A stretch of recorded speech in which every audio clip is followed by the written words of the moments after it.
Claudine Thiellet, 66 ans.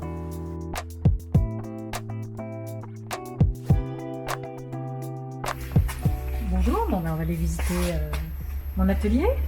Entrez.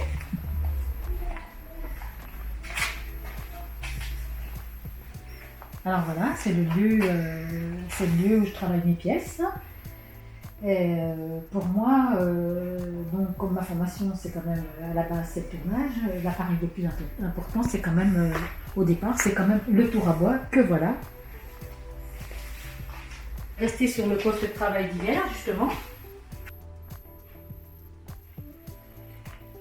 sur laquelle on va travailler demain matin pour voir ce que c'est que le travail au retour pour valoriser une pièce et lui donner de la personnalité. Et en dehors du tour à bois qui est capital pour moi, il y a forcément d'autres outils dans l'atelier, comme moi je fais quand même pas mal de pièces qui sont menuisées, donc forcément il y a la machine à bois, il y a l'acier à ruban, et puis il y a surtout des petits outils précieux qui sont capitaux pour moi.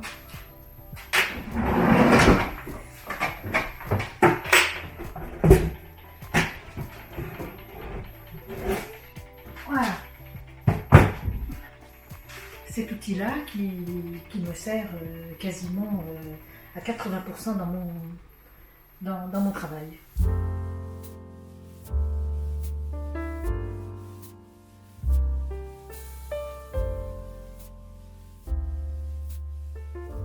Quand j'ai débuté, depuis 1997, puisque je connaissais personne, il y en avait trois, Alain Maillan, Jean-François Escoulène, Christophe Nancet.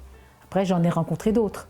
Puis après j'ai vu aussi les tourneurs d'autres pays, donc qui m'ont beaucoup inspiré, enfin du moins qui m'ont beaucoup stimulé. Après il n'y a pas que les gens du tournage qui m'ont stimulé justement. Il y a des tas d'autres matières qui m'ont vraiment attirée. La céramique, enfin toutes les matières. Moi je suis adepte de toutes les matières. J'aime toutes les matières si elles dégagent de l'émotion et si elles ont une vraie personnalité.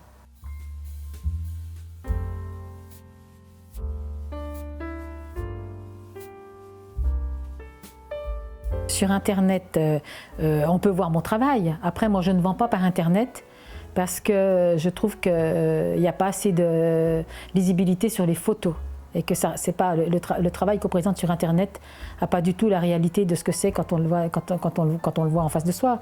Et donc je vends moi par l'intermédiaire de salons.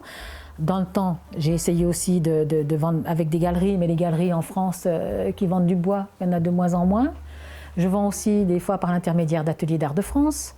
Mais je vends beaucoup plus par l'intermédiaire d'expositions privées et puis de relations directes avec une clientèle qui se fidélise et une clientèle privée.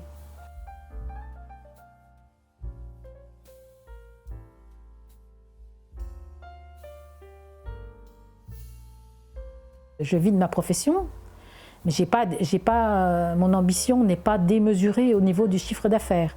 Si je peux me permettre ça, c'est parce que je ne suis pas la seule à en vivre. On est un couple, donc il y a un salaire qui rentre dans le couple, c'est quand même un confort pour exprimer ce qu'on est. Et ça me laisse la liberté de pouvoir faire ce que j'ai envie de faire. Donc je ne me prostitue pas, je ne fais que ce que j'aime. Et jamais je ne céderai jamais à l'argent.